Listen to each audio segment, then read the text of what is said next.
यशायाह 60:7 केदार के सब भेड़ बकरी इकट्ठा होकर तेरे पास आएंगे।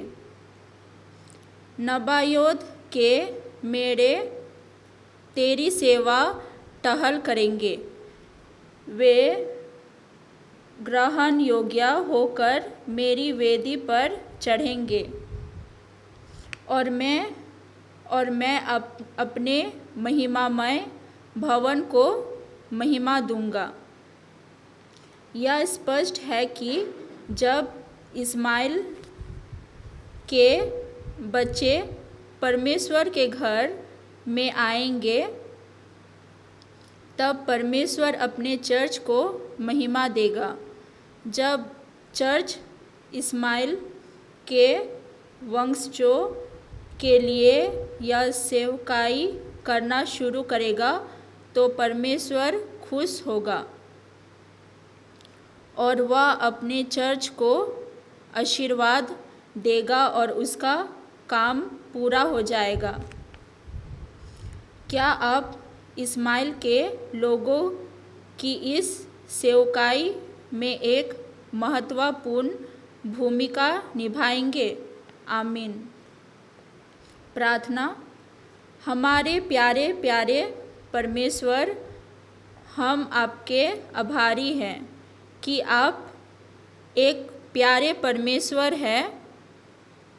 हम आभारी हैं कि आप पूर्व और पश्चिम के लोगों से प्यार करते हैं।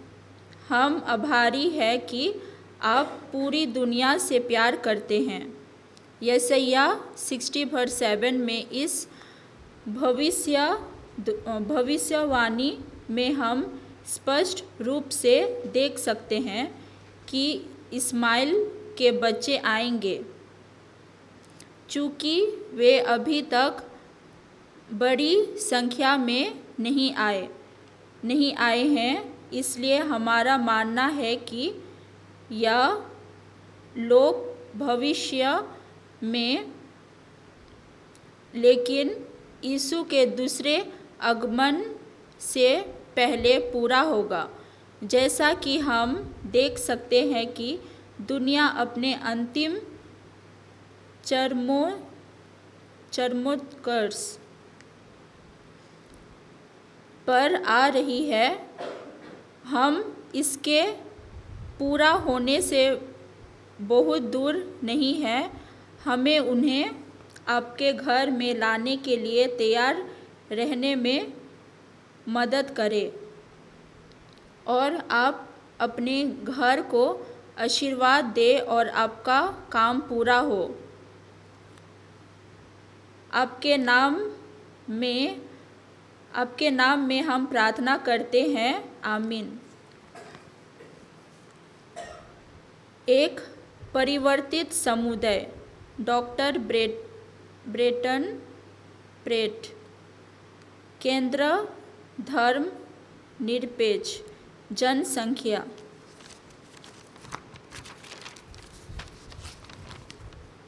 मुख्य पाठ रोमियो 12:1-2 तक। इसलिए हे भाइयों, मैं तुमसे परमेश्वर की दया स्मरण दिलाकर विनती करता हूँ कि अपने शरीरों को जीवित और पवित्र और परमेश्वर को भावता हुआ बलिदान करके चढ़ाओ। यही तुम्हारी आत्मिक सेवा है और इस संसार के सहस ना बनो, परंतु तुम्हारी बुद्धि के नए हो जाने से तुम्हारा चाल चलन भी बदलता जाए, जिससे तुम परमेश्वर की भली और भावती और सिद्ध इच्छा अनुभव से मालूम करते रहो। परिचय। आप किसका पीछा कर रहे हैं? आपके लिए एक सफल जीवन कैसा होगा? धर्म निरपेक्ष उपभोक्ता संस्कृति में लक्ष्य खुशी है, एक अधिक सार्थक जीवन बस एक खरीद की दूरी पर है। यदि आपके पास अपडेटेड मॉडल है तो आप बहुत अधिक खुश होंगे। उपभोक्तावाद अधिक की अंतहीन खोज है। मुझे खुशी होगी जब इस पाठ में हम धर्म निरपेक्ष उपभोक्ता संस्कृति की कुछ चुनौतियों का पता लगाने जा रहे हैं। इससे भी महत्वपूर्ण बात यह है कि हम देखेंगे कि कैसे प्रति सांस्कृतिक बाइबल समुदाय उस व्यक्तिगत साथी जीवन का उत्तर है जिसे उपभोक्ता संस्कृति हमें बेचने की कोशिश कर रही है। इस संस्कृति में हम रहते हैं। रोमियो में पौलुस लिखता है कि हमें इस संसार के ढंग के सहस नहीं बनना है। धर्म निरपेक्ष संस्कृति में यह ढंग उपभोक्तावाद पर आधारित है।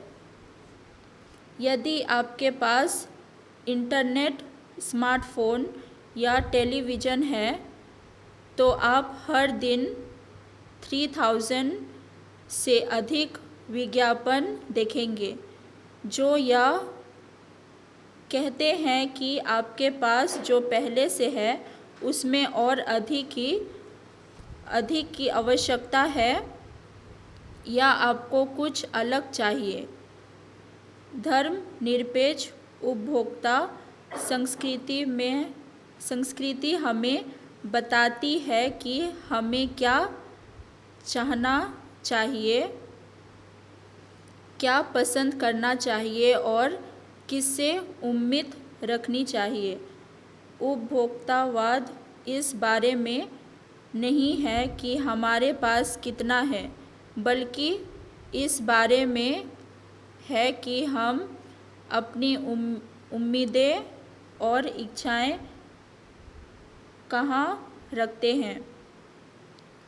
उपभोक्तावाद हमारी पहचान और व्यक्तित्व की भावना को आकर देता है।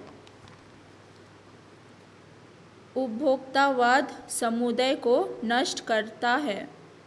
जहाँ कोई संस्कृति उपभोक्ता माप पर उच्च स्कोर करती है, वहाँ वह अकेलेपन और शिथिलता पर भी उच्च स्कोर करती है। ईश्वर, परिवार, पड़ोसियों और दोस्तों के साथ संबंध बनाने में समय लगता है, और उपभोक्ता संस्कृति में जहाँ समय पैसे के बराबर होता है, रिश्तों को खुशी के भ्रम के लिए बलिदान कर दिया जाता है। धर्म निरपेक्ष उपभोक्ता संस्कृति व्यक्ति की पूजा पर आधारित है। यह व्यक्ति की आवश्यकताओं को पूरा करने पर ध्यान केंद्रित करती है और शास्त्र और संबंध परक समुदाय के एक दूसरे को कमज़ोर करती है। हम भगवान और चर्च को उपभोग किए जाने वाले उत्पादों के रूप में भी देखना शुरू कर सकते हैं। चर्च एक ऐसी सेवा बन जाती है जिसे मैं देखता हूँ, ना कि एक समुदाय जिसमें शामिल होना है। मुख्य माप बन जाती है क्या मुझे यह पसंद आया या नहीं। बाइबल मानवता के लिए भगवान के प्यार की एक बड़ी कहानी के बजाय उपभोग योग्य सुझाव की एक किताब बन जाती है। भगवान हमारी ज़रूरतों को पूरा करने के लिए एक ब्रह्मांडीय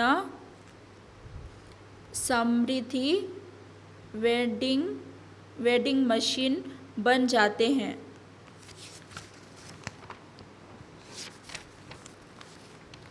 हमारी धर्म निरपेक्ष उपभोक्ता संस्कृति में उपभोक्तावाद ईश्वर की पूजा को हटाकर उसे उत्पादों, मशहूर हस्तियों और खुद पर थोप देता है। उपभोक्तावाद में ईसाई धर्म सिर्फ एक और उपभोक्ता विकल्प, एक और जीवन शैली विकल्प बन जाता है। रोमियो 12 में पॉल धर्मनिरपेक्ष उपभोक्तावाद के बारे में नहीं लिख रहा था, बल्कि वह इस बारे में बात कर रहा था कि साम्राज्य के प्रमुख मूल्य किस तरह से हमें ढालते हैं। उपभोक्तावाद उसी स्वार्थ की एक आधुनिक संस्थागत अभिव्यक्ति है जो हमेशा से समस्या रही है। ईसाइयों के रूप में हमें अलग अलग आशाओं और इच्छाओं के साथ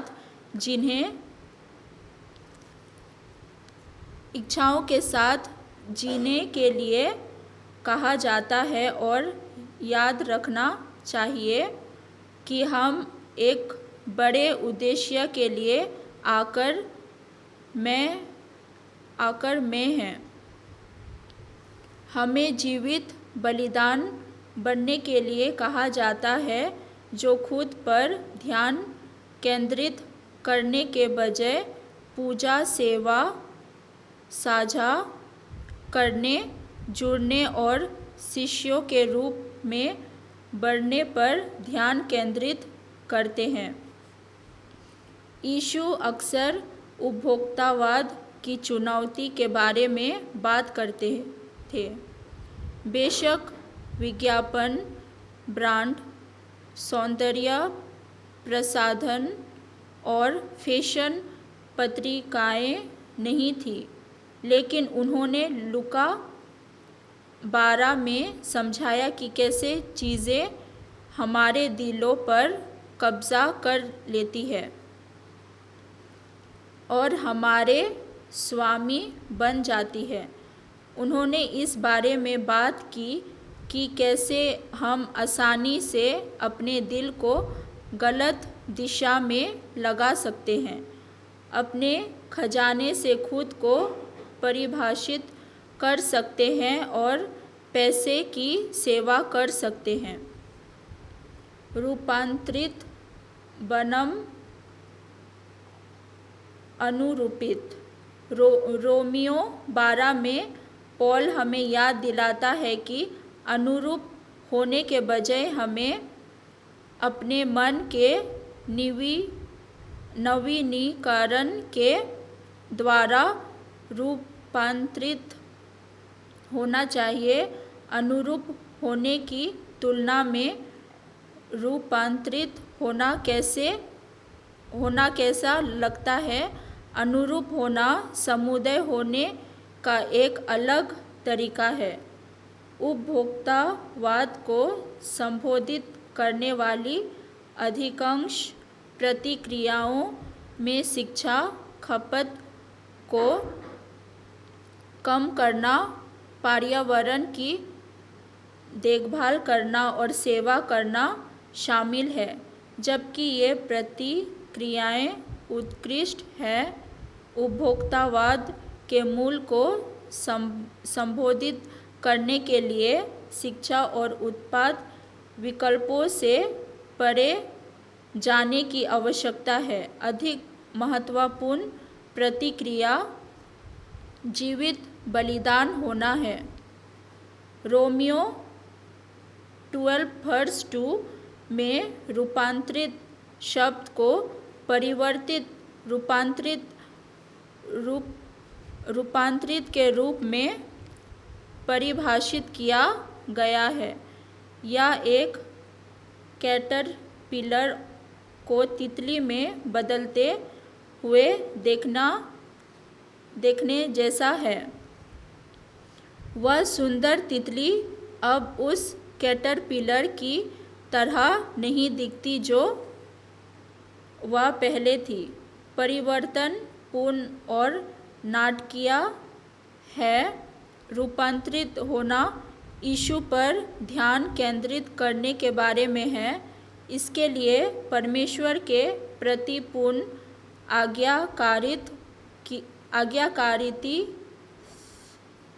आज्ञाकारिता की आवश्यकता होती है।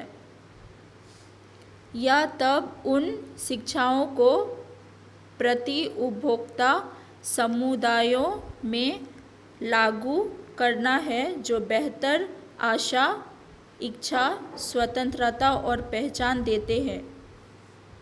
साबत और परिवर्तित समुदाय। क्या हम इन समुदायों तक आशा और परिवर्तन का संदेश पहुंचा सकते हैं? क्या हम पहले से ही उपभोक्तावाद की संस्कृति के समाधान की उम्मीद कर रहे हैं? हमेशा चलते फिरते रहने वाली संस्कृतियों के लोगों को धीमा होने से लाभ हो सकता है।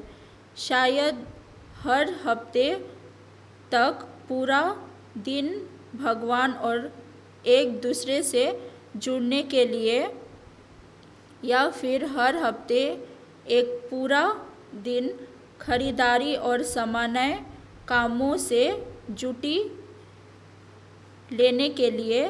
साबत में एक संबंधपरक ईश्वर का उत्सव और उपभोक्तावाद के प्रति प्रतिरोध को मूर्त रूप दिया जा सकता है।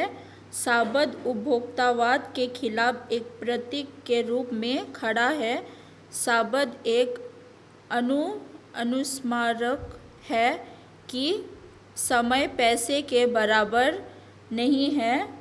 इसके बजाय हम बढ़ने, सेवा करने, जुड़ने, साझा करने और पूजा करने के बड़े उद्देश्यों के इर्द गिर्द खुद को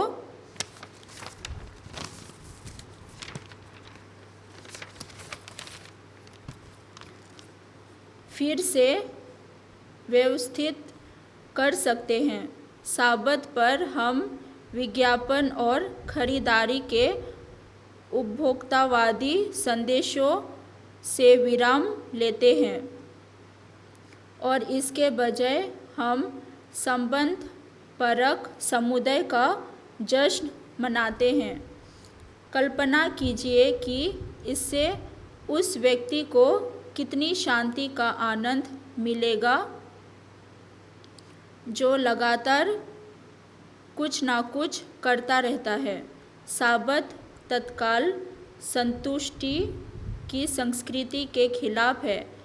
अंतहीन उत्पादन की संस्कृति के खिलाफ है। साबत का मतलब है संबंधपरक समुदाय।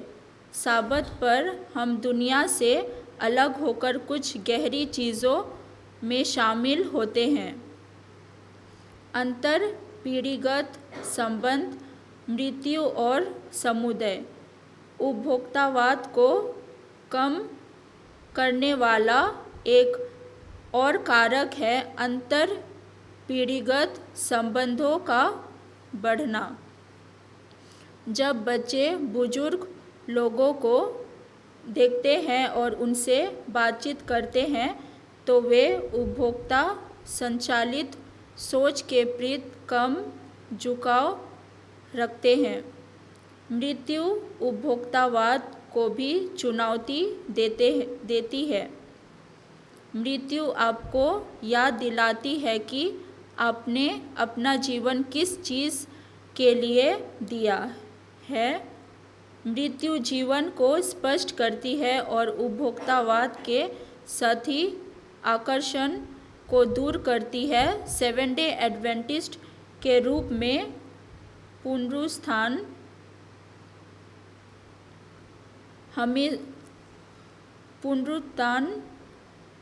हमेशा के लिए समुदाय के बारे में है। हम एक एक करके स्वर्ग नहीं जाते बल्कि एक बड़े समुदाय के हिस्से के रूप में पुनरुत्थान पर जाते हैं। तो फिर आपको ऐसा साबत मनाने वाला समुदाय कहाँ मिलेगा जहाँ युवा और वृद्ध एक साथ रह सके? क्या होगा यदि लोगों का एक समूह को जिसमें प्रति सांस्कृतिक समुदाय बनाने के लिए आवश्यक तत्व हो जो व्यक्तियों को उपभोक्तावाद से ऊपर उठाने में मदद करे? बेबीलोन में दानियल। बाइबल में डैनियल की कहानी इस बात पर प्रकाश डालती है कि हम बेबीलोन में कैसे रह सकते हैं और कैसे फल फूल सकते हैं। एक ऐसा साम्राज्य जो झूठी उपासना का प्रतीक है। डैनियल ने अपने दिल में ठान लिया था कि वह एक अधिक महत्वपूर्ण साम्राज्य का हिस्सा है। उसने अपने जैसे मूल्यों वाले दोस्तों से प्रार्थना की और उनसे सहायता मांगी। वह अक्सर अपने लिए परमेश्वर के उद्देश्य के अनुसार खुद को ढालता था। कम से कम औपचारिक रूप से दिन में 3 बार उसे याद था कि उसकी बुद्धि और सपनों की व्याख्या करने की क्षमता सहित सब कुछ परमेश्वर की ओर से था और केवल परमेश्वर ही परम महिमा के योग्य था। जब हम यह जानना शुरू करते हैं कि हमारा अस्तित्व परमेश्वर की महिमा के लिए है, तो हम जीवन और संसार को अलग दृष्टि से देखते हैं। परिवर्तित समुदाय ही उत्तर है। आध्यात्मिक समुदाय उपभोक्तावाद के विपरीत है, क्योंकि उपभोक्तावाद व्यक्तिगत होता है। भले ही ब्रांड समुदाय बनाने की कोशिश करते हैं, लेकिन वास्तविक प्रेमपूर्ण रिश्तों को आसानी से उत्पादों में नहीं बदला जा सकता है। एक वास्तविक संबंध परक समुदाय उपभोक्तावाद के विपरीत है। रोमियो 12 में पौलुस जीवन का वर्णन इस प्रकार करता है। आराधना करना। धन्यवाद।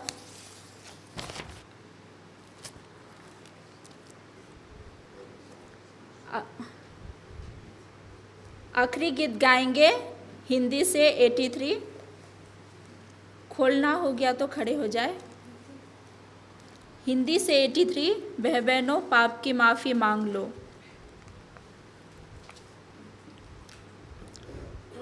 भाई बहनों पाप की माफ़ी मांग लो प्रभु यीशु से। भाई बहनों पाप की माफ़ी मांग लो प्रभु यीशु से। समय अब तो आ गया यीशु जी का राज का समय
नम्रता से अर्जी करती हूँ कि वो प्रार्थना में हमारी अगुवाई करें।